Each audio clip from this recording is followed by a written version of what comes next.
तो इस मिलीभगत के खिलाफ क्या होना चाहिए? जी नहीं, अयोग्यता तो तभी क्षम्य है ना, अगर एक लोगों का समूह है तो एक आध उसमें अयोग्य है तो बाकी लोग उसको संभाल लेते हैं। लेकिन पूरी की पूरी संस्था अगर उसकी दुर्लभ संधि हो जाए सत्तारूढ़ दल के साथ, तो सवाल तब पैदा होता है। और ये केवल चुनाव प्रक्रिया के दौरान नहीं, चुनाव घोषणा के समय से आप देखिए, सम्मानित प्रधानमंत्री के जितने कार्यक्रम थे कर्नाटक में, वो जब सभी पूरे हो गए थे चुनाव की घोषणा की गई। अब तो ये आप अंदाज लगा सकते हैं कि चुनाव की घोषणा कब होने वाली है, चुनाव किस तारीख को घोषित किया जाएगा, कब से आदर्श आचार संहिता लागू होगी।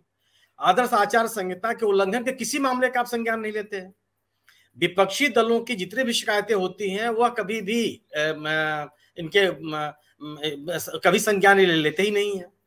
आप देख लीजिए, अगर साफ साफ है, ये निर्वाचन आयोग का निर्देश है कि धर्म के आधार पर, विदेश नीति के आधार पर और राष्ट्रीय सुरक्षा के नाम पर, सेना के नाम पर आप वोट नहीं मांग सकते हैं। सब आपने किया और कहीं किसी ने कोई कार्रवाई नहीं की। यह वही देश है, यह वही चुनाव आयोग है जिसने धर्म के नाम पर वोट मांगने पर बाला साहब ठाकरे के लिए प्रतिबंध लगा दिया था, उनको मताधिकार से वंचित कर दिया था। और आज ये स्थिति है कि कोई बोलने वाला नहीं। और दुर्भाग्य क्या है कि आप संवैधानिक संस्थाओं की कीमत पर राजनीतिक स्वार्थ की पूर्ति कर रहे हैं। ठीक है, आप राजनीति कर रहे हैं, राजनीतिक दल है, सत्ता में आना, सत्ता से बाहर करना, ये आपका आपकी गतिविधियों में शामिल है। लेकिन संवैधानिक संस्थाओं की कीमत पर अगर आप ये करने का प्रयास कर रहे हैं तो आप तो देश को कमजोर करने का प्रयास कर रहे हैं। सवाल इस बात का है कि और कोई अगर आप विपक्ष की बात नहीं सुनेंगे तो बिल्कुल बात सही है कि अयोग्यता का ही सवाल नहीं है, सब योग्य लोग हैं। जितने लोग जो निर्वाचन आयोग, तीनों निर्वाचन आयुक्त हैं, उनकी जो विभिन्न विश्वविद्यालयों से प्राप्त सर्टिफिकेट और डिग्री है उसमें कोई बहस नहीं है। लेकिन जो आप काम कर रहे हैं वह बताता है कि आप किस तरीके से अपने दायित्वों के निर्वहन में विफल हैं। अच्छी बात केवल यह है कि वहां कर्नाटक की जनता कम से कम इन बिंदुओं पर अपने संगठित है और प्रतिकार और प्रतिरोध की स्थिति में खड़ी है। वह इन बातों के में फंसने वाली नहीं है और अभी तक कम से कम ये दिखाई नहीं पड़ा।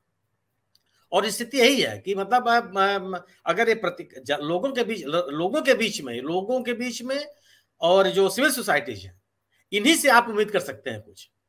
क्योंकि और जिस तरीके से आप, और है ना, अगर अमरीश जी, अगर सरकारें संस्थाओं को कमजोर करने लगेंगी तो कोई संस्था बचेगी नहीं। सरकार से प्रतिकार करना बहुत आसान नहीं होता और यह स्थितियां इतनी बिगड़ती चली जाती हैं कि जब कोई सत्ता परिवर्तन हो, क्या हो, कैसे हो, तो बात भली हो जाए। लेकिन दुर्भाग्य है कि सरकारें लगी हुई हैं इनको कमजोर करने में। आप देखिए, अल्पसंख्यकों को आरक्षण देने वाला सवाल था, जब सर्वोच्च न्यायालय ने कहा कि आप इस पर कोई कार्रवाई नहीं करेंगे, गोया कि मामला सब जुडिस है और सत्तारूढ़ दल के लोग लगातार उस पर बयान दे रहे हैं। यानी कि सर्वोच्च न्यायालय के निर्देश की आपको चिंता नहीं है। निर्वाचन आयोग ने जो इस देश की संवैधानिक संस्था है, जो उसने मानदंड तय कर रखे हैं, उन मानदंडों का पालन करने के लिए आपको कोई चिंता नहीं है। जो एक राजनीतिक नैतिकता की आपसे उम्मीद की जाती है, उसके प्रति आप संवेदनशील नहीं है। जो जन सरोकार के मुद्दे हैं उन पे आपका कोई मुद्दा आप उसके लिए तैयार नहीं है। अगर कोई राजनीतिक दल इस देश में रहने वाली के समूह, मतलब अगर आप सत्तारूढ़ दल हैं और एक भी अल्पसंख्यक कोई, चाहे मुसलमान हो चाहे ईसाई हो, और आप उसको अपना उम्मीदवार नहीं बनाते हैं, किस तरह का समाज आप बना रहे हैं, किस तरह का संदेश देने का प्रयास कर रहे हैं? यानी कि जो भी संवैधानिक प्राविधान है, जो लोकतांत्रिक मूल्य और मान्यताएं हैं, उनके प्रति कोई संकोच आपके मन में नहीं है। और ये तो बिल्कुल दुर्भाग्यपूर्ण स्थिति है कि जिनकी जिम्मेदारी है कि अगर कोई रास्ता भटक भी जाए उनको सही रास्ते पर ले आवे, वो तो और भी चुपचाप बैठे हुए। उनके पास तो मतलब ये अपनी विश्वसनीयता को लेकर के तो इनके लोगों के मन में ढेर सारे सवाल पैदा हो गए और ये दुर्भाग्यपूर्ण स्थिति है।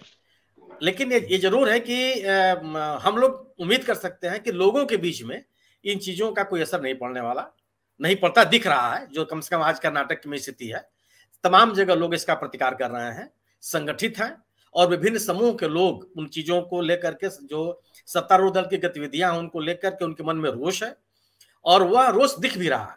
कम से कम जिस तरीके के दावे किए जा रहे थे सत्तारूढ़ दल के द्वारा, अगर सत्तारूढ़ दल जन सरोकार से जुड़े हुए मुद्दों को पर बोलने के लिए की स्थिति में नहीं है, गोया कि लोगों के मन में नाराजगी बहुत ज्यादा है। लोग इस सरकार के कामकाज से बहुत असंतुष्ट है और अच्छी बात है कम से कम कि जो वहां के विरोधी दल है, सत्तारूढ़ के अलावा जो अन्य दल हैं जो चुनाव मैदान में हैं, उन्होंने उन तमाम राजनीतिक मर्यादाओं का पालन करने के प्रति अपनी प्रतिबद्धता दिखाई जो उनसे उम्मीद की जाती है, और लोग भी उनके साथ खड़े नजर आए। ये निश्चित रूप से सत्तारूढ़ दल की जो गतिविधियां हैं निराशा पैदा करती हैं, लेकिन जनता का जो प्रतिकार है उसको लेकर के हम आशान्वित जरूर हो सकते हैं।